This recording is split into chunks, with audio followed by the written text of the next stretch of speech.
Hello and welcome to Centurion's Corner, and today we are going to be doing a tiny little update, kind of like where I've been and what I've been working on in that time. So I haven't done many videos as such. I have got a few little figures on the side. I've got Chung-Li and Fei Long from the Street Fighter range to do. I've got the fourth sister for the Black series, and also there's another figure as well which has escaped me. It's Black Widow. There she is, staring at me, from the Marvel Legends as well. So I've got a few videos to come along, but I'm slowly working on it. I've been away. I kind of had a bit more of a social life. I've been going to the gym, trying to get a little bit more healthy, even though I don't sound it at the moment. I come down with a cold, which is lovely, but I've got a few days off, so I thought, do you know what, we'll do some YouTube and get back out there as well. So sorry I have been away.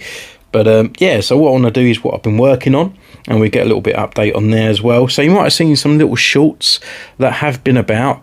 My last review was Big Ben, where this guy kind of made a sort of like an appearance in that video. So a little bit of a brief history. There's loads of videos out there that go over the history of Action Force, but in the UK, G.I. Joe over here was Action Force, and this was our 3.75. At the beginning of the Action Force line, they weren't part of G.I. Joe. It's a bit of a later line that they come in and they amalgamated with the G.I. Joe, so they kind of borrowed some molds and stuff. It was a bit weird back then in those days.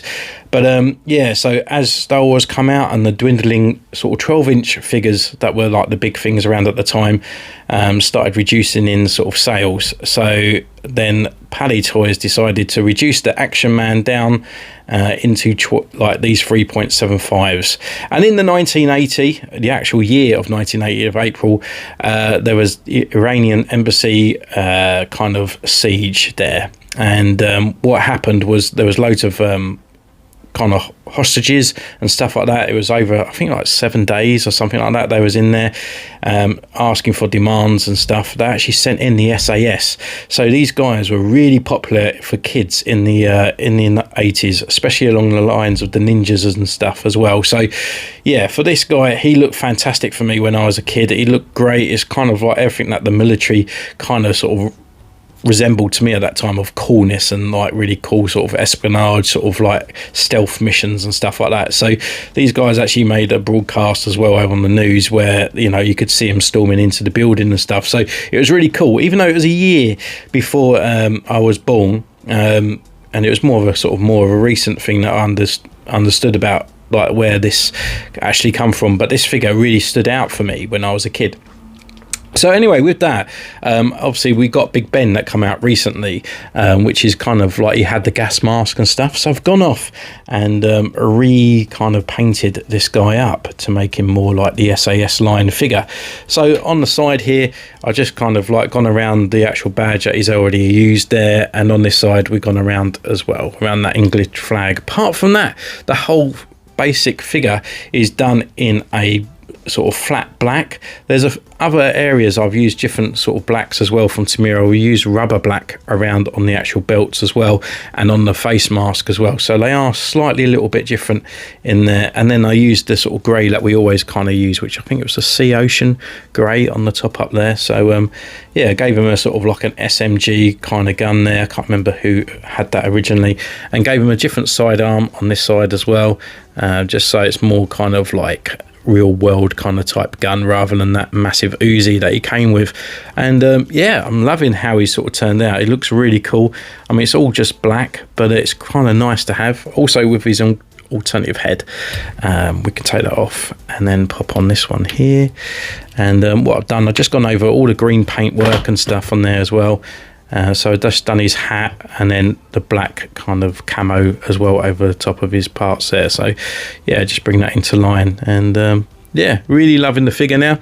I loved the figure beforehand, to be honest with you, but I just feel like the greens and stuff, it could have been better. It could have been like this black, and I think it looks 10 times. The only thing I've not used is this. I just took that off with a bit of hot water, and yeah, getting him into play, he just looks pretty cool. So we get him to stand up.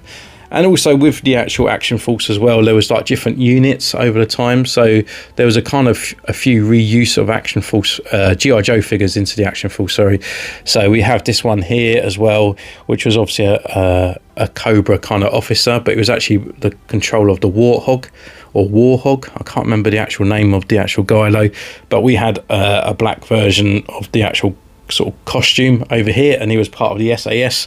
And then the last one as well was actually, his name was Stalker over here, but well, it's been on the channel before, but it's obviously Snake Eyes, but over here we called him Stalker. And then Stalker for the G.I. Joe guys, his name was Jammer, which is another custom that I might be looking at a little bit down the line. But yeah, so actually bringing these onto the shelf now, we've got some nice sort of like the SAS sort of versions on here. There's a few others that we could do down the line, but for the time being, we got these ones here, which yeah, kind of making up a nice little unit on that side. If you're not too sure how I made this guy, I did make a little short together.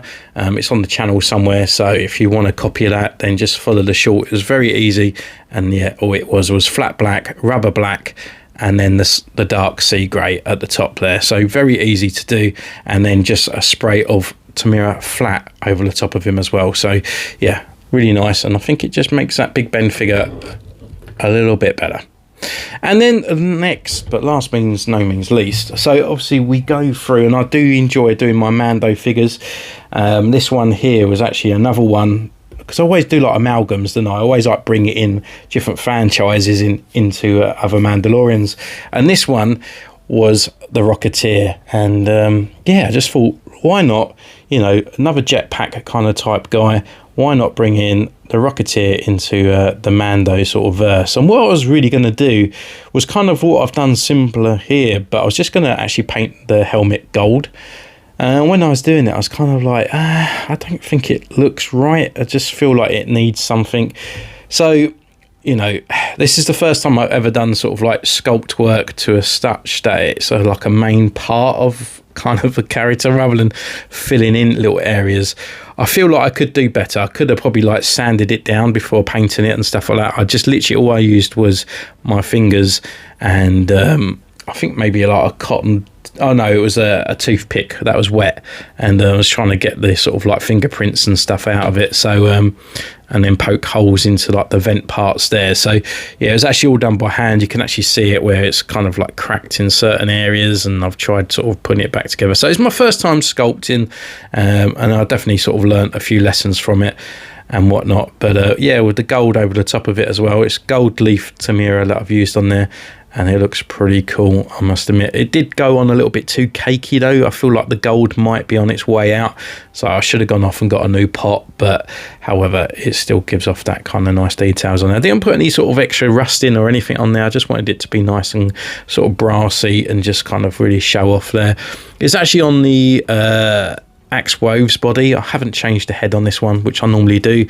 I just haven't had any other sort of heads that I liked, so I just kept him inside there, and the helmet just fits on like so. With the rest of the body, I used different sort of reds. We used flat red around on here, and I actually used a kind of like the Tamira, the liquor, or lacquer, should I say, not liquor, lacquer red as well. So it was a bit more of a shiny kind of look on there. And then I gave it a nice flat coat over the top, and it's giving off that nice little kind of hard metal look on there. Use extra kind of silvers and the blacks and stuff, and built it up as well from the inside there. I kind of want them more look like bullet holes, or sort of like bullets have hit, so that's why they've got little black dots and stuff on the inside there. Just bring that light over so we can get a little bit more closer look on there. And yeah, so more sort of scrapes and stuff. And he has a red jacket, so I kind of wanted to sort of give off that reminiscence of that red jacket, but also keep in line that it's got the armor over the top of it as well. And then he has like gold rivets that goes down. It's kind of like a bit of a blazer, but I just kept the gold at the top there to hold on those sort of harnesses or those metal parts around the back. We have just got simple gunmetal on the actual rocket pack itself, and then I've done some gunmetal down here to follow it in uniform sort of style. So we just got basic gunmetal down here on these kind of like khaki trousers, which is the buff that we use quite a lot on there. Just simple red brown all over the leather parts, and then blacked off the undersuit underneath the actual flight jacket. So got black on the inside, and then black up there as well around on his collar part.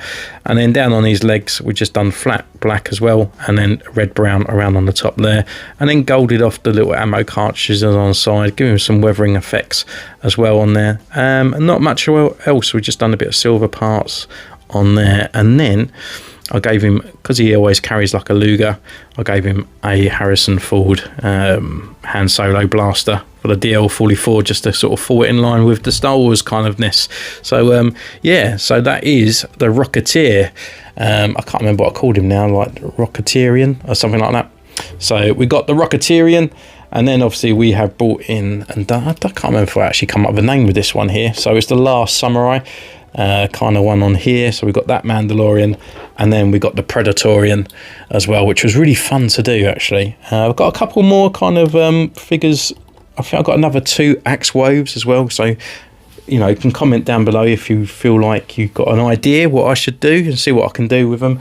I kind of like amalgamating sort of different sort of franchises into the sort of Mandalorians, and see of how they work and stuff like that. Even if it's like a brand like Coca-Cola, Pepsi, or anything like that as well. Just think what I could do down in the bottom. That'd be great.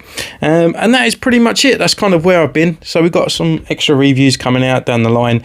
And hopefully we'll start being a bit more regular as well, and a few more customs coming down the line. I definitely want to start doing some sort of live videos where it's just me probably upgrading some of the previous clones that we got from AliExpress, because they all look a little bit too shiny for my liking. So I think I might just do a random live where I record it, and it will become an episode as well, but it's also a live hangout while I'm actually sort of painting them and sort of making them all a bit weathered as well. So stay tuned, and hopefully we get a few more things down the line, and come up with some more ideas for the channel. But until then, you can take care. You can join the channel, you can follow me on Instagram, and you can do the other bits as well. Share the videos, it's all appreciated. So until next time, take care, and I'll see you soon. Bye.